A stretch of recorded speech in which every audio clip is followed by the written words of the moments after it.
Hello बच्चों, कैसे हैं आप? उम्मीद करती हूँ आप बढ़िया और एकदम मज़े में होंगे और अपनी पढ़ाई में व्यस्त होंगे। तो चलिए अपने अध्यायों को हम आगे बढ़ाते हैं और पढ़ते हैं एक रोमांचक यात्रा। अर्थात हम लेने जा रहे हैं आपको एक रोमांचक यात्रा की ओर। हमारे अध्याय का नाम भी यही है, रोमांचक यात्रा। तो बच्चों, प्रस्तुत पाठ यात्रा वृत्तांत पर आधारित है। इसमें दार्जिलिंग के विषय में बताया गया है कि जो कि पश्चिम बंगाल का एक पहाड़ी नगर है। चाय इस क्षेत्र की प्रमुख फसल है। यहाँ का सूर्योदय देखने लायक होता है। यह पाठ हमें इसी मनोहारी क्षेत्र से परिचित कराता है। तो कहाँ जाने वाले हैं हम इस अध्याय में? दार्जिलिंग की तरफ। तो चलिए देर नहीं करते हैं और चलते हैं दार्जिलिंग की ओर। तो बच्चों, गर्मियों में जबकि देश में अधिकांश मैदानी भाग तेज लू के थपेड़ों से झुलस रहे होते हैं। झुलस यानी कि बहुत भीषण गर्मी पड़ना, तपा देने वाली गर्मी यानी कि झुलस रहे होते हैं। कुछ पहाड़ी नगर इतने ठंडे और सुहावने होते हैं कि बिना स्वेटर के वहां रहना मुश्किल हो जाता है। ऐसा ही एक प्रसिद्ध पहाड़ी नगर, हिल स्टेशन जिसे कहते हैं, वो है दार्जिलिंग, जो पश्चिम बंगाल में है। कहाँ पर है ये? पश्चिम बंगाल में। ध्यान रखिएगा, दार्जिलिंग कहाँ पर पड़ता है? पश्चिम बंगाल में पड़ता है। तो बच्चों, न्यू जलपाईगुड़ी से छोटी लाइन सिलीगुड़ी होकर दार्जिलिंग जाती है। सिलीगुड़ी से दार्जिलिंग की दूरी रेलवे मार्ग से 100 किलोमीटर है। रास्ता पहाड़ी है और बीच के स्टेशनों में रंगटंग, कुर्सियों, सोनादय आदि हैं। इस मार्ग पर चलने वाली गाड़ियों की रफ्तार बहुत धीमी रहती है। इतनी धीमी कि पहाड़ी बच्चे चलती गाड़ी में आसानी से चढ़ उतर जाते हैं। दार्जिलिंग पहुंचने में इसे 11-12 घंटे लग जाते हैं। ये गाड़ी पहली बार 1879 में चलनी शुरू हुई थी। भाप के इंजन से चलने वाली इस गाड़ी में ऊपर दार्जिलिंग जाते समय 3 डिब्बे और लौटते समय प्रायः 4 डिब्बे होते हैं। प्रत्येक डिब्बे में लगभग 14 यात्री बैठ सकते हैं। याद रखिएगा, हर डिब्बे में कितने यात्री बैठ सकते हैं? 14, अर्थात 14। तो आप कहेंगे कि यह कोई गाड़ी है। क्या यह भी कोई गाड़ी है?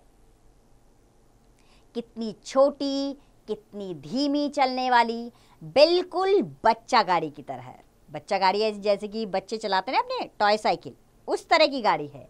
अर्थात आपको लगेगा जैसे बच्चे चलाते हैं छोटी सी गाड़ी है, वैसी गाड़ी है। इंजन के अगले हिस्से पर एक कर्मचारी बैठा रहता है जो बहुत नीची ढलान या चढ़ाव और खतरनाक पहाड़ों की पटरियों पर बालू गिराता जाता है जिससे पहिए फिसलने ना पाएं। यह बच्चा गाड़ी कस्बों और शहरों के बिल्कुल बीच से तथा पहाड़ों के करीब से होकर गुजरती है। कभी कभी सड़क के साथ साथ चलते हुए यह गाड़ी किसी मकान से बिल्कुल सट कर गुजरती है। सट कर यानी कि बिल्कुल ऐसा लगता है उसको टच कर रही है। सटना यानी कि टच कर जाना। पहाड़ी चढ़ाइयों पर चढ़ते समय यह अंग्रेजी के U, W और Q अक्षरों की तरह चलती है। जगह जगह लूप बने हैं। गाड़ी जब एक वृत्त की तरह, वृत्त यानी कि गोलाकार, वृत्त यानी गोलाकार की तरह घूमकर पहाड़ों में चलती है तो उसे लूप कहते हैं। हमने सुबह 9 बजे न्यू जलपाईगुड़ी से यह छोटी गाड़ी पकड़ी और लगभग 11 घंटे बाद रात में 8 बजे दार्जिलिंग पहुंचे। सिलीगुड़ी के आगे दोनों तरफ पहाड़ी पेड़ों और चाय बागानों के दृश्य देखते बनते हैं। डागापुर से चाय बागानों का घना सिलसिला आरंभ होता है। आरंभ होना यानी कि शुरू हो जाते हैं ये। इसके बाद क्या होता है? घने जंगल शुरू हो जाते हैं और पूरे रास्ते में इन बागानों की सुंदरता देखकर हम खुशी से फूले नहीं समाते। अर्थात चारों तरफ इतनी सुंदरता है कि जो मन को मोह लेती है। इतने खूबसूरत बागान है ये। तो बच्चों, ये चाय बागान इस क्षेत्र की प्रमुख फसल है। अर्थात यहाँ पर प्रमुख फसल क्या होती है? चाय की। तो सबसे इंपॉर्टेंट बात क्या है? यहाँ की सुंदरता क्या है? चाय बागान। तो बच्चों, दार्जिलिंग की चाय तो संसार भर में प्रसिद्ध है। इस समय भारत में करीब 700 चाय कंपनियां हैं जिनमें उत्पन्न होने वाली विभिन्न किस्मों की चाय अलग अलग दामों पर बिकती है। पहाड़ी ढलानों पर सीढ़ियों वाले खेतों में चाय की खेती होती है। चाय की पत्तियां चुने जाने की सुविधा के लिए चाय के पौधों को 1.5 मीटर से अधिक नहीं बढ़ने दिया जाता है, अर्थात उन्हें कितना बढ़ाया जाता है? केवल 1.5 मीटर। 8-10 दिनों के अंतर पर पत्तियों को तोड़ लिया जाता है। चाय की कच्ची पत्तियों से लेकर पेय तैयार करने यानी कि चाय पीने तक की तैयारी के लिए जितनी विधियां पूरी की जाती हैं, हमने उन्हें दार्जिलिंग के चाय बागानों में देखा। तो लेखक कहते हैं कि हमने शुरुआत से लेकर अंत तक चाय कैसे बनती है, ये सब हमने चाय के बागानों में देखा। चाय की पत्तियां चुनने का काम स्त्रियां ही करती है, अर्थात चाय की पत्तियां कौन चुनते हैं? वहां की स्त्रियां। कुर्सियों स्टेशन से आगे ठंडक महसूस होने लगती है और घूम पहुंचते पहुंचते अच्छी खासी ठंड पड़ने लगती है। घूम जैसे हम पहुंचते हैं वहां पर बहुत ठंड होती है। घूम स्टेशन विश्व में सबसे अधिक ऊंचाई पर स्थित है। इसकी ऊंचाई 2250 मीटर है। इससे लगभग 210 मीटर नीचे दार्जिलिंग है। तो बताइए दार्जिलिंग से कितना ऊपर है घूम स्टेशन? दार्जिलिंग के पहले एक खूबसूरत लूप है, बातिसिया। छुक छुक छुक करती हुई गाड़ी दार्जिलिंग स्टेशन। इसकी ऊंचाई कितनी है? 2043 मीटर। तो दार्जिलिंग स्टेशन पर हमारी गाड़ी आ खड़ी होती है। यहीं रेलवे लाइन भी समाप्त हो जाती है, अर्थात इसके बाद यहां से रेल आगे नहीं जाती। दार्जिलिंग शहर की औसत ऊंचाई 2176 मीटर है। कितनी है इसकी ऊंचाई? 2176 मीटर। तो बच्चों कुछ ही दूरी पर उत्तर में सिक्किम और पश्चिम में नेपाल है, अर्थात इसके आसपास क्या पड़ते हैं? सिक्किम और नेपाल पड़ते हैं। भूटान भी यहाँ से दूर नहीं है। दार्जिलिंग में टाइगर पहाड़ी जो हिल है बहुत ज़्यादा ऊंचाई पर है। तो टाइगर पहाड़ी से सूर्योदय देखना, कंचनजंगा का दृश्य, बच्चा रेलगाड़ी, चाय बागान और पुरानी नगर पालिका विशेष प्रसिद्ध है। दार्जिलिंग में क्या है? प्रसिद्ध जगह है टाइगर पहाड़ी, वहाँ से सूर्योदय देखना, कंचनजंगा का दृश्य, बच्चा रेलगाड़ी और चाय बागान और पुरानी नगर पालिका के ये सब विशेष प्रसिद्ध जगह हैं। तो बच्चों टाइगर पहाड़ी जिसकी ऊंचाई 2700 मीटर है, दार्जिलिंग से 14 किलोमीटर दूरी पर है। यहाँ जाने के लिए घूम आना पड़ता है। घूम से इसकी दूरी 6 किलोमीटर है, जिसमें 1.5 किलोमीटर का चढ़ाव बहुत कठिन एवं थका देने वाला है। अतः अक्सर लोग जीप से जाते हैं। अपने मित्रों के साथ प्राकृतिक आनंद लेने के लिए मैं पैदल ही गया। लेखक ने कहा मैंने कोई जीप नहीं की, मुझे प्रकृति का आनंद लेना था, इसलिए मैंने पैदल जाना ही मुनासिब समझा।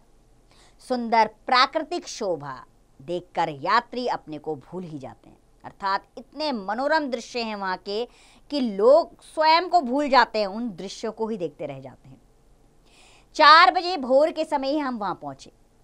उस समय 250 या 300 घुमक्कड़ सूर्योदय देखने के लिए वहाँ एकत्रित थे। घुमक्कड़ यानी कि घूमने के शौकीन लोग, उन्हें क्या कहते हैं? घुमक्कड़। यानी कि 250-300 के लगभग लोग सूर्योदय देखने के लिए वहाँ पर इकट्ठे हो रखे थे। 4 बजे के कुछ देर बाद आकाश में हल्के गुलाबी रंग की लालिमा फैलने लगी। जून का प्रथम सप्ताह था, यानी कि फर्स्ट वीक था। किसका? जून का। तब भी देखिए वह अच्छी खासी ठंड थी। सूर्योदय के ठीक पहले पूर्व की ओर आसमान पर एक व्यक्ति की अस्पष्ट छाया उभरने लगी और उसने लगभग 1.5 मिनट तक घोड़े की रास खींचने जैसा अभिनय किया और उस छाया के लुप्त होते ही सूर्य का हंसता गोला आसमान में झांकने लगा, अर्थात हमें सूर्य नजर आने लगा। कैमरे वाले सावधान हो गए। इस व्यक्ति की छाया के बारे में कहा जाता है कि यह सूर्य का सारथी अरुण है, जबकि कुछ लोगों के अनुसार किसी पर्वत शिखर की छाया पड़ने से ऐसा होता है। जो भी हो, टाइगर पहाड़ी से सूर्योदय देखना हर एक के लिए कभी ना भूलने वाला दृश्य है।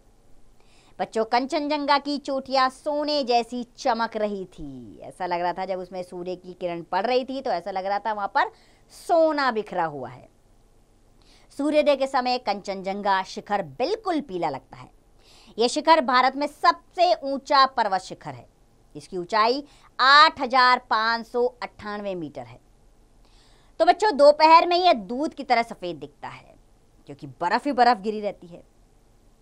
दार्जिलिंग में हिमालय पर्वतारोहण शिक्षण संस्थान एवं संग्रहालय दर्शनीय है। क्या है? देखने लायक है। दार्जिलिंग में हिमालय पर्वतारोहण शिक्षण संस्थान और वहाँ का संग्रहालय, ये देखने लायक चीजें हैं। इसकी स्थापना तेंजिल नार्गे एवं एडमंड हिलेरी के एवरेस्ट शिखर पर पहली बार चढ़ने के सम्मान में की गई थी। वे दोनों 29 मई 1953 को दिन के 11:30 बजे संसार की सबसे ऊंची चोटी एवरेस्ट, जिसकी ऊंचाई 8,848 मीटर, इसमें चढ़ने में सफल हुए थे। इस संग्रहालय में उन दोनों के द्वारा प्रयुक्त सभी कपड़े, यंत्र व अन्य सामग्रियां रखी गई है। अर्थात उन्होंने एवरेस्ट की चढ़ाई चढ़ने के दौरान जो भी कपड़े पहने थे, जो भी यंत्रों और सामग्रियों का इस्तेमाल किया था, वो इस संग्रहालय में आप देख पाएंगे। जब भी आपको मौका मिले तो आप जरूर जाएं। तो बच्चों, एवरेस्ट से लाए गए पत्थर के टुकड़े भी वहां रखे गए हैं। पर्वतारोहण संबंधी अन्य जानकारी चित्रों के माध्यम से भी है। पर्वतारोहण संस्था के ठीक बगल में लगभग 50 सीटों वाला सिनेमा घर है, जिसमें पर्वतारोहण संबंधी अंग्रेजी फिल्में दिखाई जाती हैं। यहाँ की लाल कोठी एक खूबसूरत और मशहूर बंगला है, जहाँ अक्सर फिल्मों की शूटिंग होती है। दार्जिलिंग नगर पालिका की स्थापना 1879 में अंग्रेजों ने की थी।